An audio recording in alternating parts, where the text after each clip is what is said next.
ఈరోజు బిఆర్ అంబేద్కర్ వర్ధంతి సందర్భంగా వైఎస్ఆర్ కాంగ్రెస్ పార్టీ మాజీ ఎమ్మెల్యే చెన్నకేశ్వరరెడ్డి గారి ఆధ్వర్యంలో ఈరోజు బాబాసాహెబ్ అంబేద్కర్ గారికి ఘనమైన నివాళి ఇవ్వడం జరిగింది.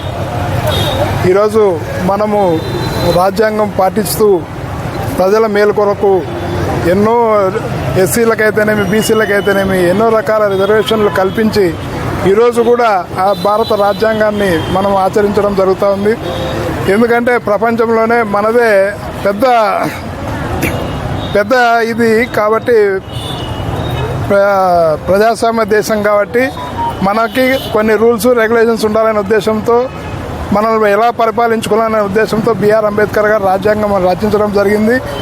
కాబట్టి ఈరోజు కూడా ఎస్సీలకు అదే రిజర్వేషన్ కంటిన్యూ అవుతా పోతా ఉంది. ప్రభుత్వాలు మారినా రిజర్వేషన్స్ కంటిన్యూ అయితేనే ఉన్నాయి. కాబట్టి మనమంతా బిఆర్ అంబేద్కర్ ఆశయాల కోసం కృషి చేయాలని మిమ్మల్ని అందరినీ కోరుతాను. ఈరోజు అది అవసరం అండి. తర్వాత మేము మాట్లాడతాం. అది ఇది వేదిక కాదు చెప్పడానికి.